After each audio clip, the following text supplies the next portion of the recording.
bonjour à tous, donc à ceux qui sont là. Donc, on passe donc au programme de webinaire. Vous les avez à l'écran, qui sont les rendez-vous de la FHU. Donc, il y a eu une première présentation le 25 septembre. Donc, nous sommes le 6 novembre. Donc, on a deux présentations. Je vais vous présenter pour la première, donc Nathalie Rollion. Juste pour vous mentionner que donc quand je suis avec ma co-chair, donc le professeur Nathalie Capel qui est là aussi. Donc je présenterai Nathalie Rollion. Nathalie Capel ensuite présentera Rachel Synthèse. Et puis en fait, on prendra toutes les questions donc à la fin. Donc après les deux présentations pour essayer d'animer un petit peu la discussion. Donc Nathalie Rollion est donc chargée de recherche donc à l'INSERM. Elle avait fait sa thèse donc il y a quelques années sur les souches d'Escherichia coli adhérents et invasifs, notamment dans le cadre de la maladie de Crohn, avec Arlette Darfeuille-Michaud. Puis elle est partie en postdoc à Londres chez David Holden, où elle a travaillé sur les salmonelles. Elle a fait un premier postdoc à l'Institut Pasteur avec Pascal Cossard. Et puis, donc, elle a rejoint l'équipe d'Harry Sokol en 2019 dans le cadre de donc, son poste de chargée de recherche. Et donc, elle travaille effectivement sur les enjeux du microbiote intestinal dans les conditions inflammatoires ou bien en conditions saines. Elle met en place aussi beaucoup de systèmes pour étudier le microbiote en culture. Donc, Nathalie, à toi de jouer.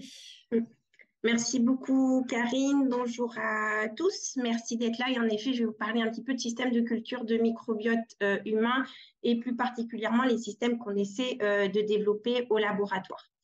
Donc, je pense qu'on est tous d'accord pour dire qu'un microbiote varié et équilibré est associé à une bonne santé et qu'un microbiote dysbiotique, lui, est associé à de nombreuses pathologies. Et on est nombreux au sein de la FHU à essayer de déterminer s'il existe des liens de causalité entre cette perturbation du microbiote et les maladies, d'essayer de mettre en évidence les mécanismes afin d'essayer d'utiliser le microbiote comme stratégie thérapeutique et comme biomarqueur. Alors, pour essayer de définir ces liens de causalité, ces mécanismes, on a besoin d'études fonctionnelles et pour le moment, la plupart des études fonctionnelles qui sont réalisées, elles sont réalisées chez la souris. Et le problème, c'est que la souris, ça va présenter un certain nombre de biais. Le premier de ces biais, c'est que si on regarde la composition du microbiote de la souris et ses fonctions, et la composition du microbiote humain, on va voir qu'il y a des différences. C'est ce qui est représenté sur ce graphique-là, où on voit l'abondance relative de différents genres bactériens et on voit que c'est différent entre la souris en bleu et l'humain en rouge. Et nous, par exemple, au laboratoire, on travaille beaucoup sur le genre Faecalibacterium qui peut être très abondant chez l'humain et qui est très peu présent chez la souris. Il y a également un biais concernant l'anatomie. Si on compare le tube digestif de la souris, le tube digestif de l'homme, il va y avoir des différences. Il y a un biais aussi au niveau de la physiologie du métabolisme. On ne mange pas la même chose que la souris. Et lorsqu'on va faire des expériences en souris, on va avoir un nombre d'animaux qu'on peut utiliser qui est limité. Et de plus, le microbiote, lorsqu'on l'étudie in vivo, il est en interaction constante avec l'autre. Donc, ce qui peut poser un problème, parce que si on veut voir l'effet d'une molécule sur le microbiote, l'effet qu'on va observer, on va avoir du mal à savoir si c'est un effet qui est direct de la molécule sur le microbiote ou un effet indirect, la molécule sur l'autre, ensuite l'autre sur le microbiote. Donc, c'est pour ça qu'au laboratoire, je cherche à mettre en place des systèmes de culture du microbiote intestinal humain qui seront donc des approches alternatives et complémentaires aux approches in vivo souris. Donc, quels sont les challenges si on veut faire ce genre de choses-là? C'est d'essayer de maintenir la diversité de composition et de fonction du microbiote. Donc, c'est à la fois le challenge et le but. Et donc, pour essayer de maintenir ça, on va essayer de simuler, contrôler de nombreux paramètres. Donc, on va contrôler la température, le pH, l'absence d'oxygène, donc ce qui se passe au niveau du côlon, le milieu nutritif qu'on va utiliser et le temps de transit dans les différents compartiments du tube digestif si c'est un système à compartiments. Ensuite, on a tout un tas de questions concernant le matériel de départ. Donc, ce qu'on va utiliser, c'est pour sûr un échantillon fécal. Et donc, on se pose des questions s'il est mieux d'utiliser un échantillon qui est frais, si on utilise un échantillon qui est congelé, est-ce qu'il faut utiliser des cryoprotecteurs, quelles sont les méthodes de stockage. Donc, jusqu'à présent, la grande majorité des gens qui font des cultures in vitro de microbiote utilisent des selles fraîches, mais de plus en plus, on voit apparaître des protocoles où on peut conserver les selles à moins 80, donc soit sec, soit en glycérol PBS. Deuxième question qu'on se pose, c'est qu'est-ce qu'il est mieux d'utiliser un donneur unique ou d'utiliser des poules de donneurs, et les données laissent penser que de pouler les selles de plusieurs donneurs masquent les différences interindividuelles. Et enfin, se pose aussi la question de la dilution, du taux de dilution, pour arriver à avoir le bon taux pour permettre d'établir la majorité de communautés bactériennes. Donc, il existe classiquement deux modèles in vitro de côlons humains, soit un système fermé, soit un système de fermentation en continu, où dans ce système-là, on va pouvoir apporter du milieu nutritif et éliminer le milieu de fermentation. Et donc, quand on passe d'une fermentation au système fermé en fermentation en continu, vous voyez qu'on va augmenter la complexité.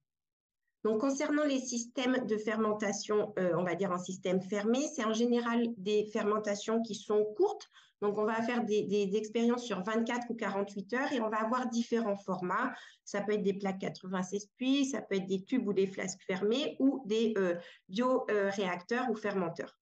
Concernant les fermentations continues, là, on va partir sur des expériences beaucoup plus longues qui peuvent aller jusqu'à plusieurs mois et on va avoir différents formats qui vont exister, soit un seul compartiment, le côlon, soit un système à plusieurs compartiments où on va mimer les différents compartiments du tube digestif. Donc, nous, au laboratoire, nous avons à disposition des fermenteurs. Pour le moment, ce n'est pas des choses qu'on a mis en place, mais c'est des choses que j'aimerais bien faire, arriver à faire pousser du microbiote intestinal en fermenteur. On a ensuite un système de plaques 96 puits, je vais revenir dessus dans la suite de mon topo, qui est un système qu'on appelle MyPro. Et concernant les systèmes de fermentation en continu, on a au laboratoire le système Scheim. Donc, comme vous voyez, ça représente les différents compartiments du tube digestif. Donc, c'est un système à plusieurs compartiments. Et on a aussi accès au système MBRA, qui est un système à un seul compartiment. Donc, ça mime juste un côlon. Et donc, ce système, il est disponible dans le laboratoire de Benoît Chassin et on y a accès. Et en parallèle, dans ce système-là, on peut utiliser jusqu'à 48 côlons. Vous voyez qu'on peut tester un grand nombre d'échantillons dans ce système-là. Donc, comment est-ce qu'on va mettre en place et quelles sont les analyses qui sont possibles? Donc, on va prendre notre microbiote. Si on est dans un système en continu, on va le laisser se stabiliser. Puis, on va venir ajouter notre élément perturbateur. Donc, c'est ce que j'ai appelé traitement. Et là, on peut penser un petit peu à tout ce qu'on veut. Ça peut être un probiotique, un antibiotique, une autre bactérie, un facteur de l'environnement. On peut modifier le régime alimentaire. On peut penser à différents composés ou métabolites d'intérêt. Ça dépend vraiment des questions qu'on se pose. Et ensuite, on va avoir toute une phase de caractérisation, donc qui peut durer 24 heures dans les systèmes fermés ou plusieurs semaines dans les systèmes continus. Et ce qu'on va du coup essayer de caractériser, c'est tout d'abord la composition du microbiote. Donc, on peut penser à des techniques de microbiologie classique, mais aussi des techniques de biologie moléculaire avec des qPCR ou du séquençage. On peut ensuite caractériser l'activité du microbiote. Donc, nous, en général, ce qu'on fait, c'est de la métabolomique ciblée. Donc, on peut doser les acides gras à courte chaîne, les sels biliaires ou les métabolites du tryptophane. Et enfin, on peut analyser l'effet de ce microbiote en culture sur les cellules. Donc là, on peut récupérer des surnageants ou les culots et on peut tester l'effet de ces surnageants ou culots sur des lignées rapportrices, sur des cellules en culture, mais on peut également envisager d'utiliser des cellules provenant de patients, de sujets sains ou de patients. Donc ça peut être du sang, ça peut être des cellules isolées ou encore des organoïdes. Donc, au laboratoire, on a mis en place depuis quelques années maintenant le système Scheim, donc qui est grâce à un financement en partie de la région et qui est un système qui est vendu par la start-up belge ProDigest. Donc, comme vous pouvez le voir, c'est une succession de bouteilles qui miment les différents compartiments du tube digestif, donc l'estomac, l'intestin grêle et les différents compartiments du côlon. Ce système est relié, et c'est des bouteilles qui sont à double paroi, donc dans lesquelles il y a de l'eau à 37 degrés qui va circuler, ce qui nous permet de contrôler la température. Les bouteilles sont posées sur des agitateurs magnétiques, donc on a une agitation, on est en anaérobie. Dans la partie côlon, on va avoir des pH mètres qui vont plonger dans les bouteilles, et donc en permanence, on va pouvoir contrôler le pH. On va également contrôler l'apport de nourriture et le milieu nutritif. Donc, c'est un petit peu comme nous. Le Shime va être nourri 3 fois par jour, le petit déjeuner, le déjeuner et le dîner. Et on va contrôler le temps de transit dans chacune des bouteilles.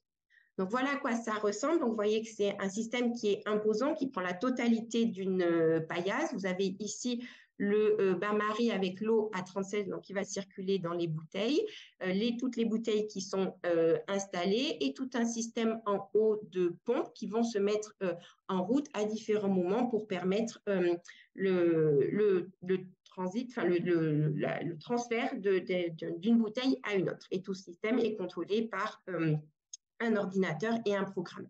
Et donc, sur chacun des couvercles des bouteilles, on va avoir tout un tas de connexions, et notamment connexion avec une seringue qui va nous permettre de faire des prélèvements au fur et à mesure et quand on veut au cours de l'expérience.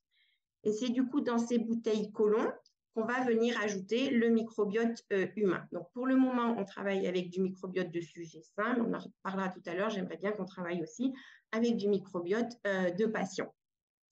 Et dans ces bouteilles colons, on peut venir également ajouter des billes de mucine, donc pour mimer le mucus. Et du coup, on va pouvoir avoir accès comme ça au microbiote luminal et au microbiote mucosal.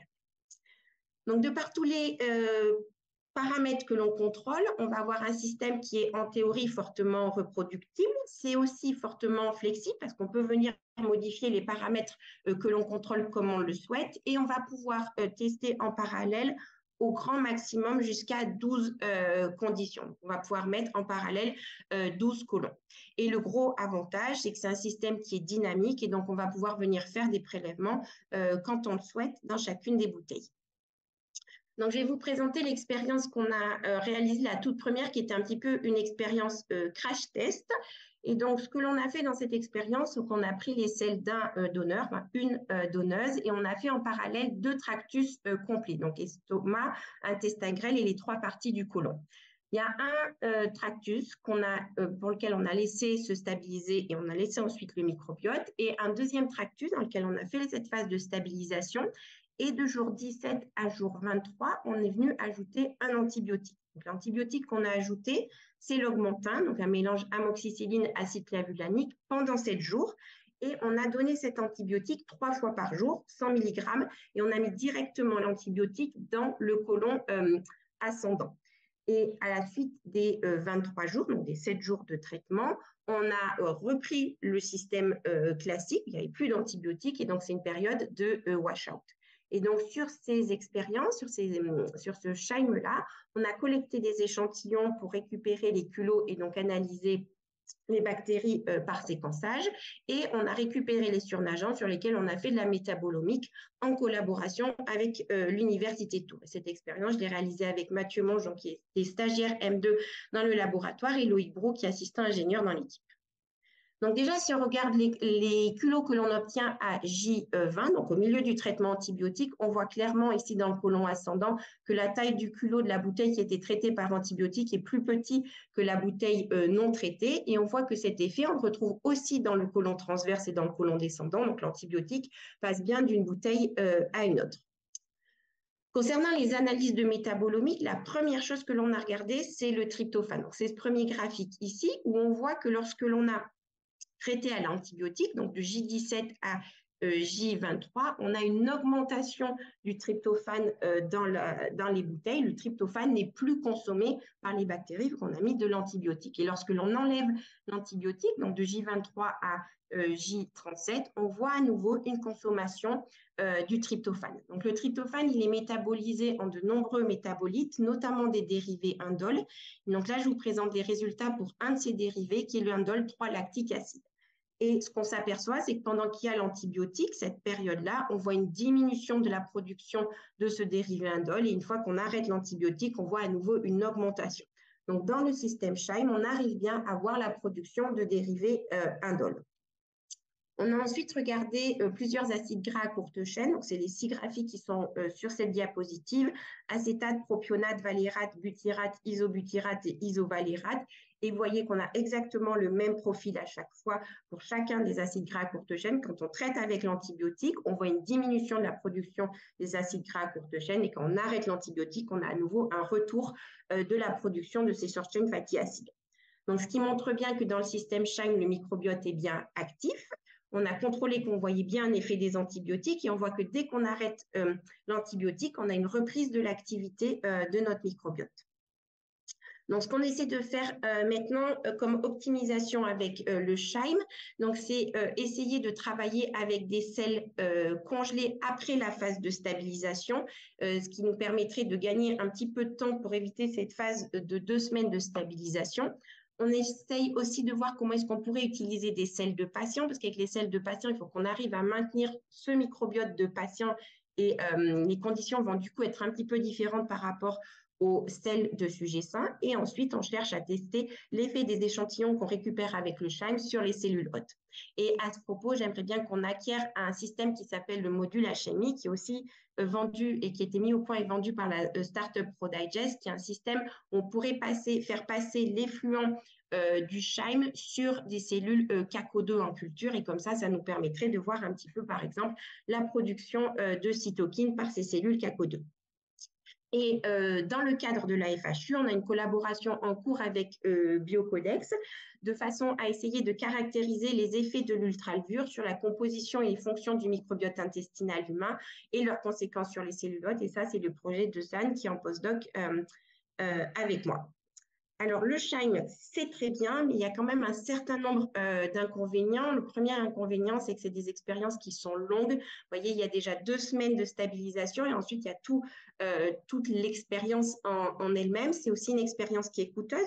L'expérience en elle-même est coûteuse, mais aussi toutes les analyses derrière qu'on va vouloir faire, que ce soit du CESES, de la métabolomique, tout ça, ça va avoir un coût. Il y a besoin d'expertise parce que c'est une machine pour laquelle il faut savoir l'utiliser avant de pouvoir faire des expériences. Et le nombre de conditions qu'on peut tester en parallèle est quand même relativement faible. Et donc, du coup, j'ai cherché à mettre en place un autre système pour pouvoir faire du criblage. Et donc, le système qu'on a choisi de développer, de mettre en place, c'est le système qui s'appelle MyPro. Donc, ça a été développé par une équipe canadienne en 2019 et c'est un système de culture de microbiote humain en plaque 96 puits deep well. Donc, ça veut dire qu'on peut avoir entre 1 et 2 ml de culture de microbiote intestinal. Donc, on est en plaque 96 puits, on va pouvoir faire du criblage.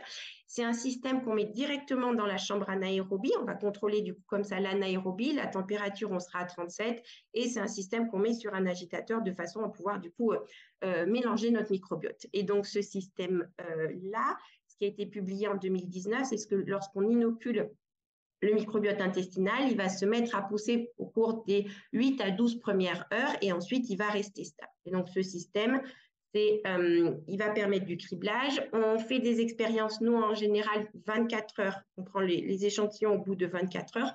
On peut aller jusqu'à 5 jours en remplaçant un quart du milieu au bout du 3e jour et c'est un système qui est beaucoup moins onéreux que le Shine. Donc, je vais vous présenter une des expériences qu'on a réalisées. On est parti du coup à l'aide des selles de 4 donneurs. On a inoculé notre système MyPro, donc notre plaque 96 pi. On a laissé le microbiote se stabiliser pendant 12 heures. Donc, c'est pour ça qu'au début, j'ai H-12 et après le temps 0. Et on a collecté des échantillons au temps 0, 6, 12 et 24 heures. Là, pareil, on a récupéré les culots microbiomes pour extraire l'ADN. On a récupéré le surnageant pour faire de la métabolomique avec l'université de Tours. Donc, tout d'abord, si on regarde la production des dérivés indoles, donc ici, vous avez représenté différents dérivés indoles et dans la première colonne, le tryptophane et dans la deuxième colonne, la somme des dérivés indoles. Ce qu'on s'aperçoit, c'est qu'à H-12, donc au moment de l'inoculation, on a beaucoup de tryptophane et qu'ensuite, quand on regarde aux autres time points, donc 0, 6, 12 et 24 heures, on a une consommation de ce tryptophane. Et parallèlement à cette consommation de tryptophane, on va avoir la production de différents dérivés indoles. Et si on regarde la somme des dérivés indoles, vous voyez qu'elle augmente au fur et à mesure de l'expérience. Donc, dans le système MyPro, on arrive bien à avoir la consommation du tryptophane et la production de dérivés indoles. On a également dosé les acides gras à courte chaîne, donc les mêmes que tout à l'heure, acétate, propionate, butyrate, isobutyrate, isovalérate et valérate. Et ce qu'on s'aperçoit à chaque fois, c'est que les taux pour chacun des acides gras à courte chaîne sont faibles au début et sont augmentés à 0, 6, 12 et 24 heures. Donc, on a bien aussi une production d'acides gras à courte chaîne dans le système MyPro. Et on a également regardé la transformation des acides biliaires. Alors, dans le système MyPro, dans le milieu, au début, on met des acides biliaires primaires, on met Ca et CDCA. Donc, on a dosé ces acides biliaires-là par métabolomique et on voit qu'on a une consommation une transformation de ces acides biliaires primaires, donc qui chutent, et on a regardé la production d'acides biliaires secondaires. Donc, on a regardé le DCA et le LCA.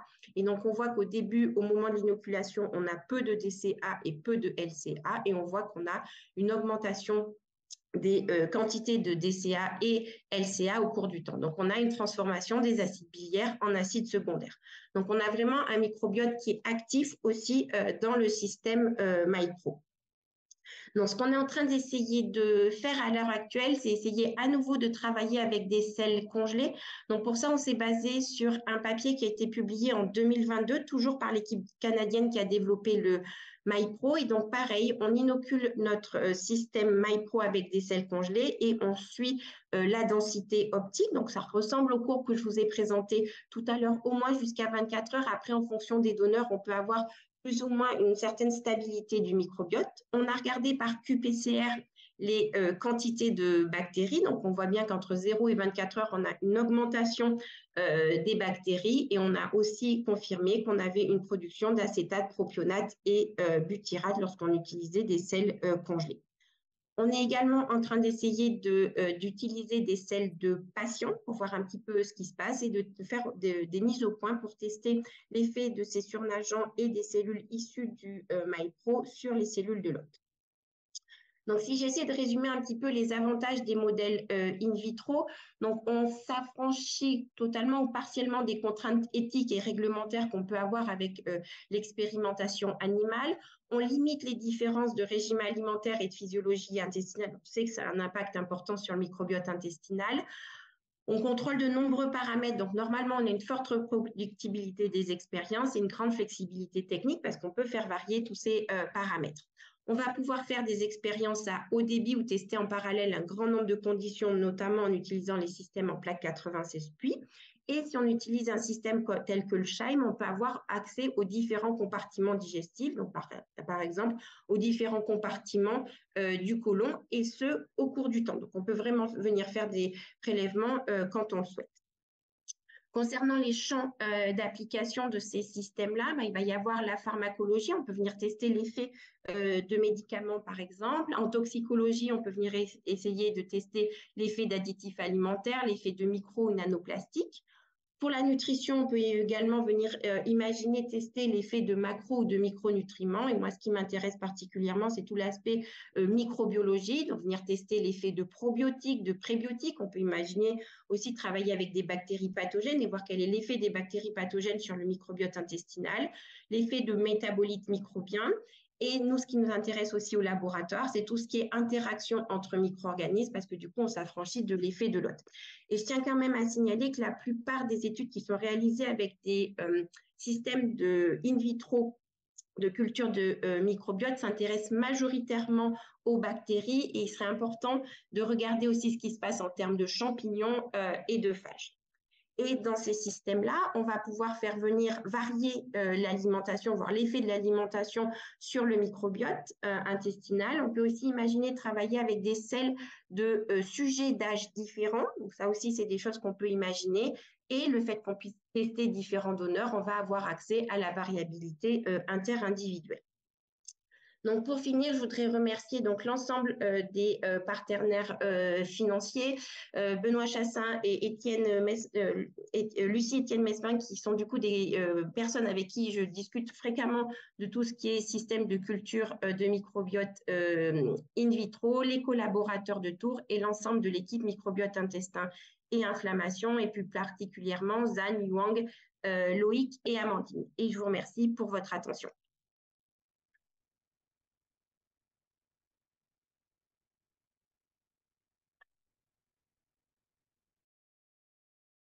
Ok, merci.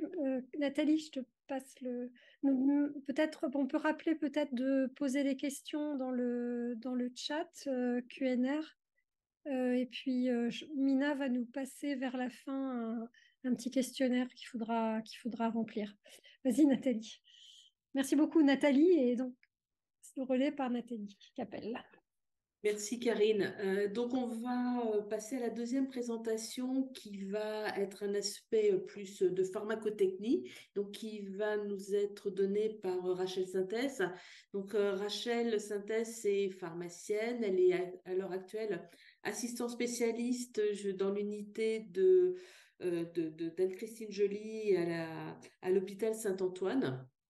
Elle est spécialisée en pharmacotechnie et donc tout ce qui concerne la formulation de ces TMF.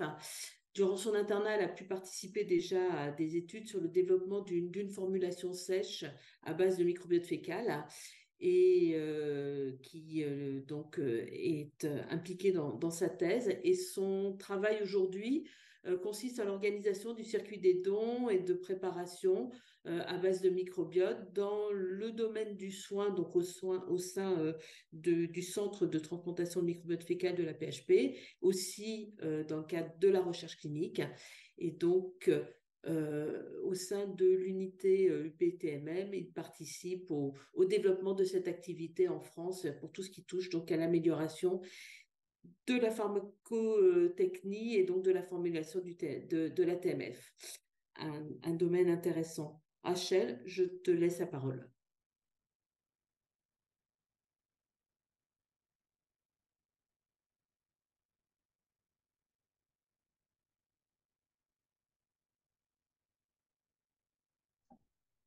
Merci beaucoup, Nathalie, et merci à la FHU de me donner l'opportunité de présenter notre activité en pratique. Aujourd'hui, donc, je vais vous présenter deux modes opératoires, deux méthodes de conservation des transplants de microbiote fécal et leur impact en fait sur l'efficacité clinique dans l'infection à Clostridioides difficile à partir de la deuxième récidive.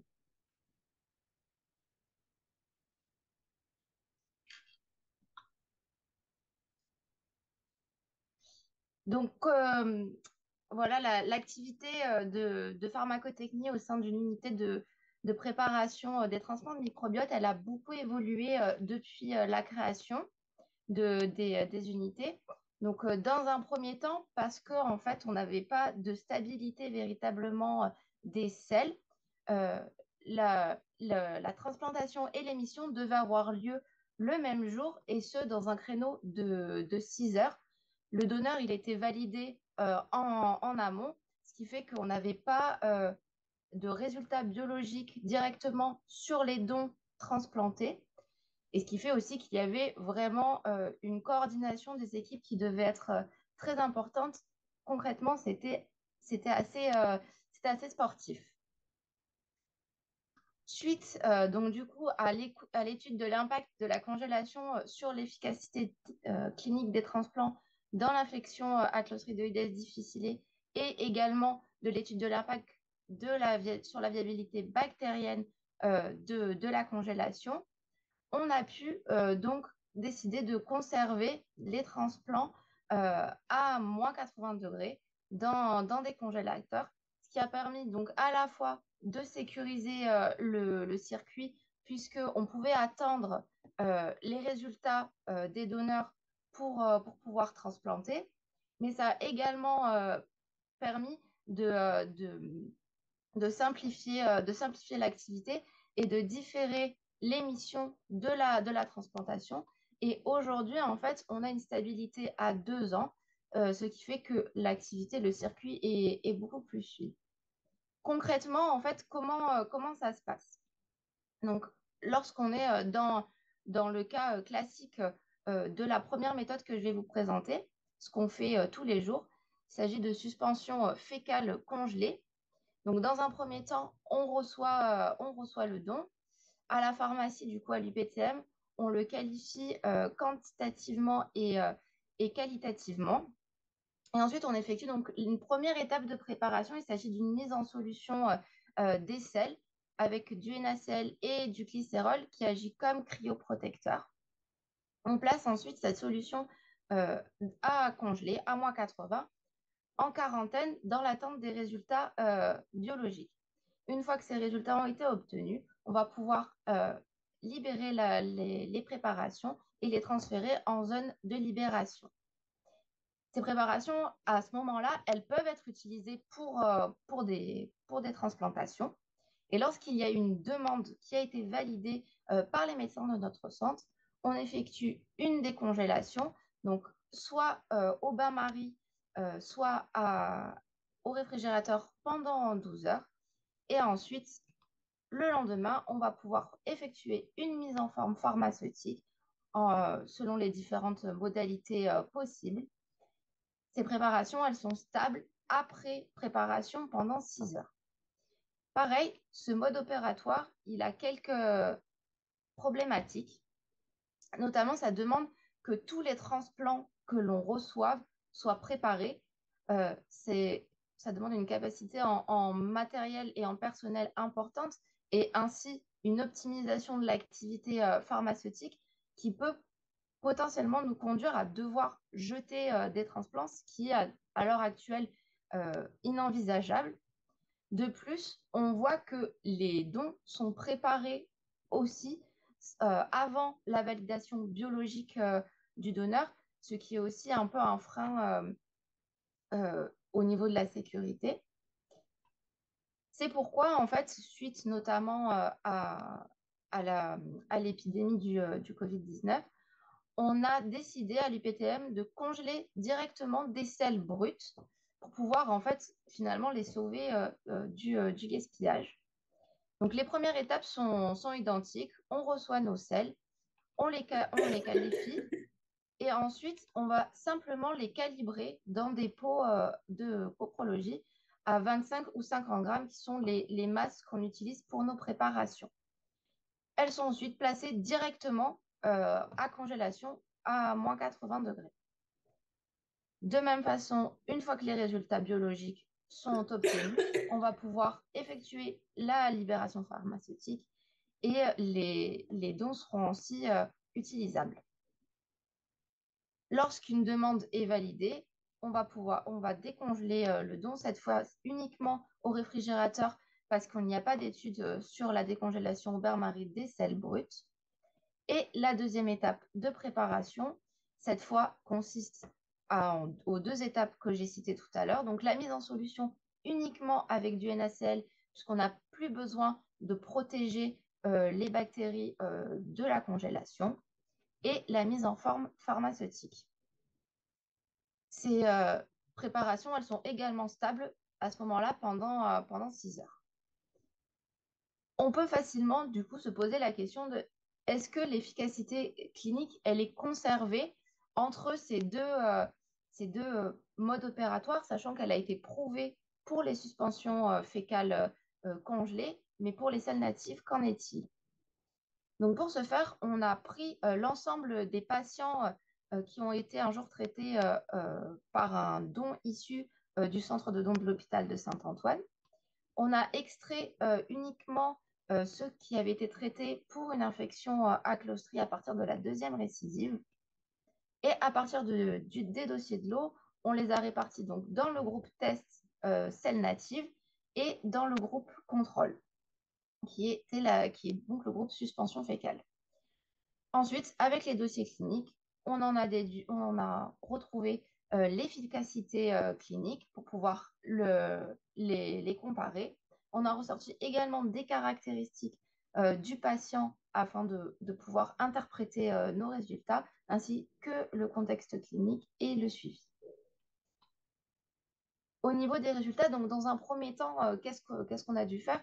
On devait comparer nos 2 populations pour voir si vraiment on pouvait comparer l'efficacité. Donc, notre cohorte, elle est de 160 TMF, ce qui correspond à 117 patients, dont 60 traités dans l'indication qui nous intéressait, répartis donc du coup dans les 2 groupes de manière équivalente. On a ensuite fait ressortir plusieurs facteurs pour pouvoir les comparer, des facteurs qui dépendent uniquement du patient, le sexe, l'âge, et des paramètres qui dépendent de la préparation, notamment les voies d'administration, la quantité de selles utilisées, le donneur utilisé et le nombre de TMF. On voit donc que les deux populations, elles étaient strictement comparables. On peut déjà le constater rien qu'avec les chiffres, ce qui fait qu'on va pouvoir comparer l'efficacité.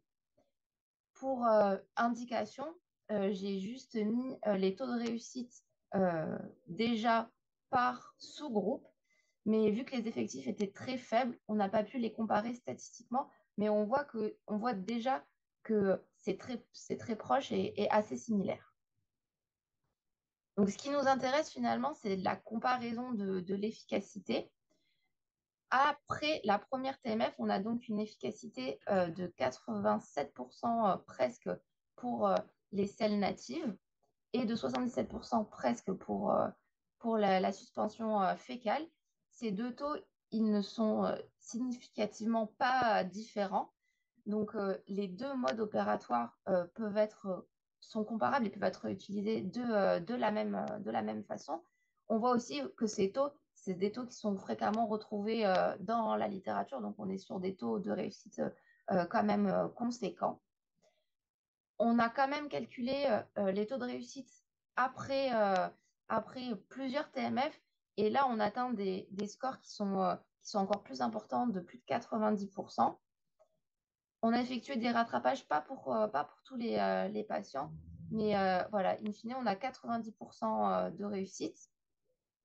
On a pu faire ensuite un focus sur un donneur en particulier, qui était un donneur majoritaire dans les deux groupes. Donc, on avait 21 transplants dans le groupe selles natives et 16 dans le groupe suspension fécale. Et là, de la même façon, les taux, ils sont significativement identiques, en fait, ce qui fait qu'on n'a pas d'impact vraiment du mode d'opérateur, puisqu'on a exclu vraiment l'effet donneur qui peut exister, en fait. Pour finir, en conclusion, en fait, on a pu prouver donc qu'il y a une équivalence clinique dans l'infection à Clostridioides difficile à partir de la deuxième récidive de ces transplants par soit selles natives ou suspension fécale. On peut également voir des avantages et des inconvénients des deux modes opératoires. Bah, dans un premier temps, si on prend le test, c'est une façon de faire qui est très économique, puisque on ne prépare les dons qu'une fois qu'ils ont été validés. On limite donc la perte de matériel, de temps, mais aussi de dons, puisqu'on a le plus de temps pour préparer d'autres dons. C'est une méthode qui est également pratique et simple, qui permet donc d'optimiser l'activité pharmaceutique, et sa simplicité, elle peut permettre aussi de démocratiser l'activité en France, de permettre à des plus petites unités de pouvoir s'engager. Et finalement, c'est aussi, ce qui est très important, plus sécuritaire, puisque ça limite la manipulation des selles avant la validation du donneur.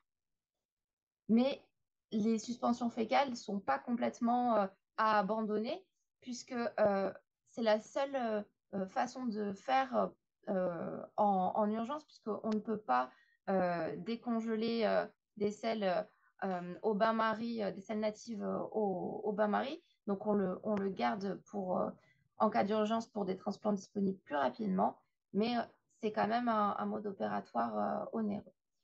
Nous, ce qu'on a fait du coup, c'est qu'on a effectué une petite étude de stabilité des dispositifs médicaux à la congélation, pour que ces suspensions fécales puissent être directement mises en forme pharmaceutique, congelées, et permettre une dispensation de nos transplants à travers la France, puisque dans ces conditions-là, la péremption, elle est plus de 6 heures, mais de 2 ans à moins 80 degrés, ce qui peut permettre en fait de rendre les transplants disponibles dans toute la France. Finalement, ce travail, il montre particulièrement une preuve de l'évolution des pratiques dans une unité de préparation de transplant de microbiote fécal. ce qui est particulièrement intéressant.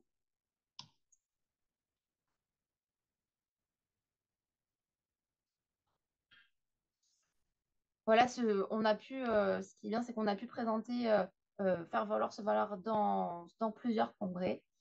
Et pour finir, je tenais à remercier toute l'équipe de l'UPTM, sans qui, bah, évidemment, tout ça ne serait pas possible.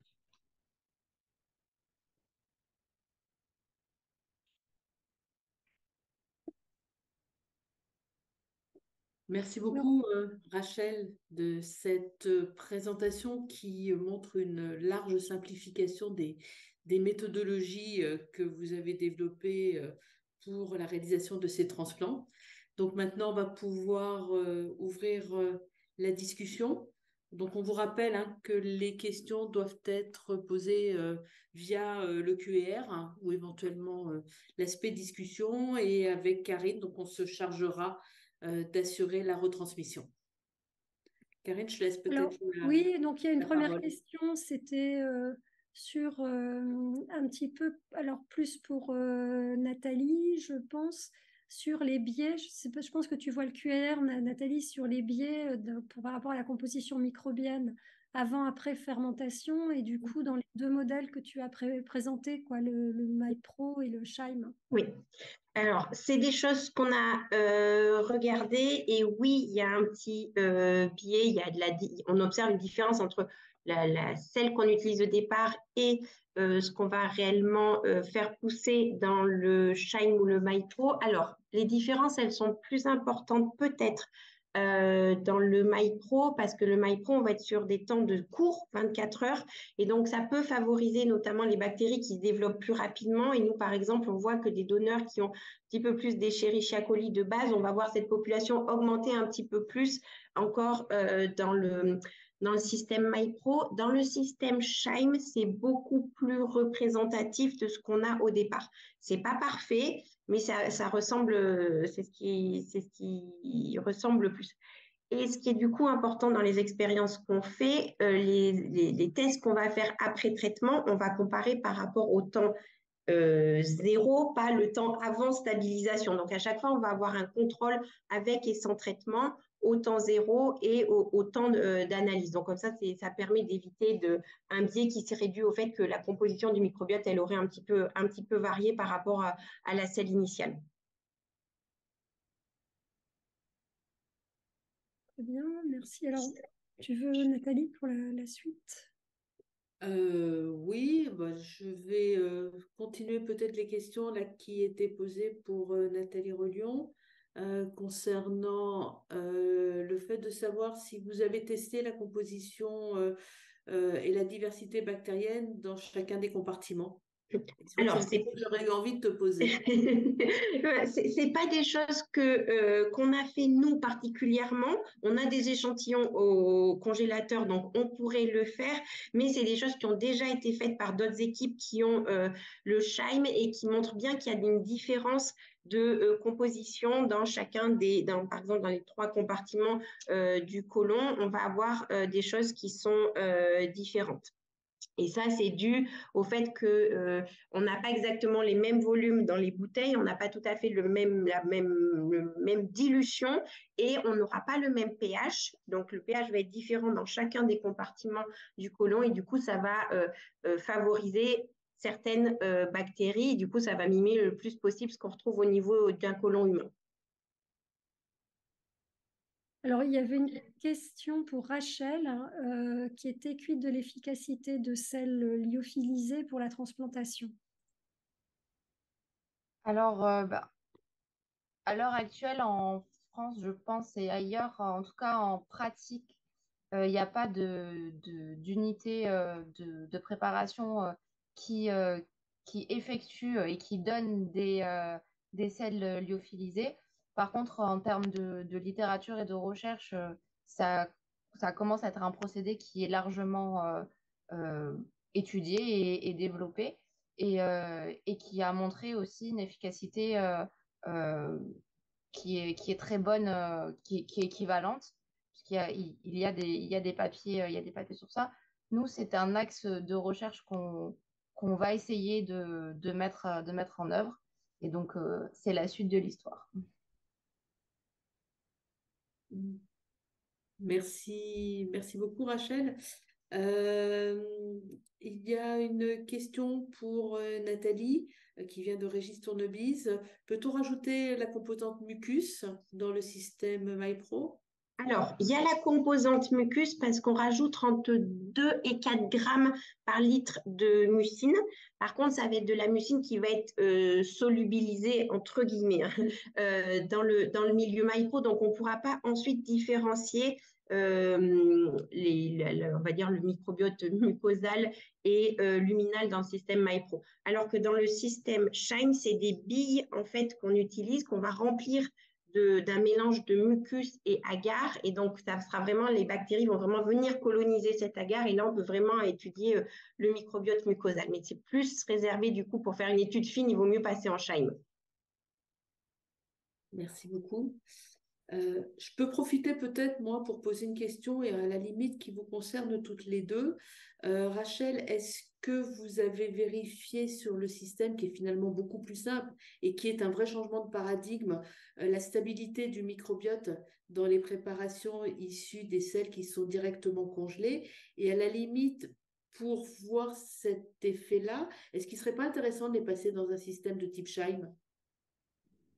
Complètement. Nous, c'est vrai on est en pratique. Donc, le plus simple pour nous, c'est de faire comme finalement ce qui a toujours été fait pour la transplantation de microbiote, c'est de regarder l'efficacité et de voir si ça fonctionne toujours. On sait que dans l'infection à Clostridium, finalement, ça fonctionne sans, sans presque aucun changement enfin, tous les paramètres fonctionnent.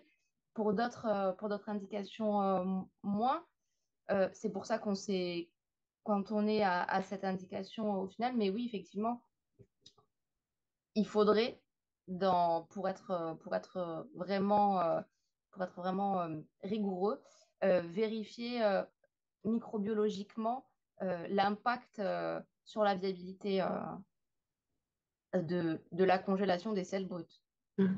Et je pense, je vais aller exactement dans le même sens que Rachel. Je pense que dans le cadre de l'infection pour Clostridium difficile, c'est peut-être pas nécessaire, entre guillemets, parce que quelle que Exactement, soit oui. la douleur, il y a de l'efficacité. Par contre, après, c'est des choses que moi, j'aimerais beaucoup faire avec le système Scheim, c'est essayer de mimer la transplantation fécale. Par exemple, si on pouvait prendre un microbiote de patient Crohn ou RCH dans le Scheim et du coup, voir de tester l'effet de différents transplants, ça pourrait être vraiment chouette. Mais je pense qu'il faut le faire sur des maladies autres qu'une infection récidivante à Clostridium difficile.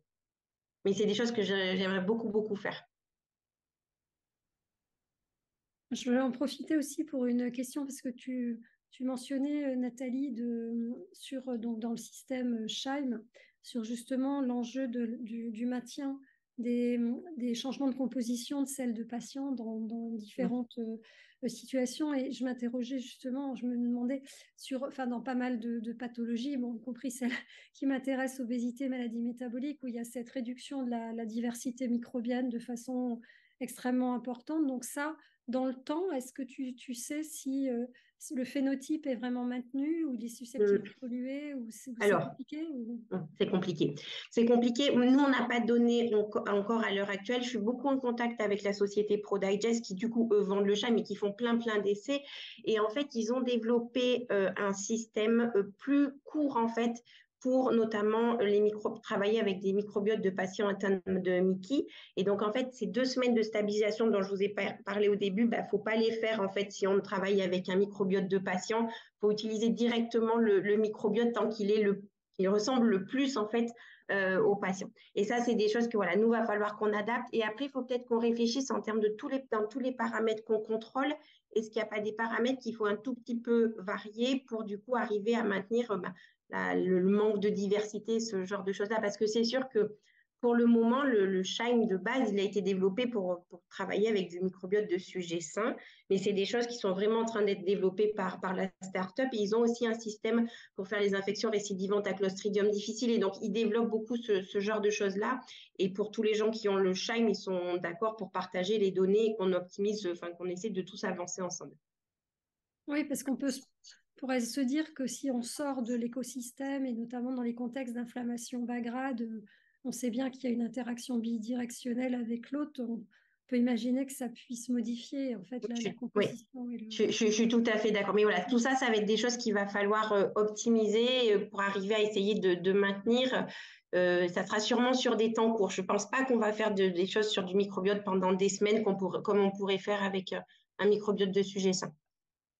Oui, c'est vrai qu'on peut penser que ces effets d'honneur qu'on envisage maintenant dans des pathologies autres que l'infection récidivante à Clostridoides, hein, Rachel a bien dit que là, ça fonctionne dans tous les cas, mais dans les autres conditions pathologiques, on sait qu'il y a, enfin, on suppose véritablement un effet d'honneur. Pour le mettre en évidence, cette phase de stabilisation risque d'être un élément limitant Je suis finalement d'accord. et qui va tout homogénéiser. C'est bien possible. Donc, il va falloir qu'on trouve des subterfuges pour arriver à maintenir un microbiote appauvri ou différent, en tout cas, dysbiotique. Oui, mais c'est des choses qu'il faut qu'on essaye de mettre en place. Ok, merci. Est-ce qu'il y a d'autres points, d'autres questions? Non, bah non. Peut-être que merci en tout cas à toutes les deux. C'était vraiment hyper clair, Avec plaisir. ouais, hyper synthétique, vraiment intéressant. Et c'est des enjeux effectivement de techniques aussi qui sont importants à connaître. Donc merci beaucoup. S'il y a pas d'autres points, je pense que Nathalie, qu'est-ce que tu en penses? On peut s'arrêter là. On peut s'arrêter là, je pense. Moi, je voulais aussi associer mes remerciements à ceux de Karine pour ces deux exposés qui sont très clairs. Je pense qu'on oublie parfois les aspects techniques, mais ils sont extrêmement importants pour faire avancer nos recherches et puis les éléments dédiés à nos patients. Donc, un grand merci aussi. Et puis, on vous donne rendez-vous donc pour la prochaine session de ces webinaires, tout en rappelant de ne pas oublier de remplir le questionnaire de satisfaction qui a été mis à disposition. Voilà, donc la prochaine, c'est donc le 18 décembre. Présentation de Voilà. Sophie Georgin-Lavial sur un petit peu une question récurrente. Faut-il étudier le microbiote dans les maladies monogéniques auto-inflammatoires? Très bien, ben merci encore à tout le monde et puis à la prochaine alors. Bonne Bonne soirée. soirée. Au revoir. Au revoir. Au revoir. Au revoir, à Merci. bientôt. Au revoir.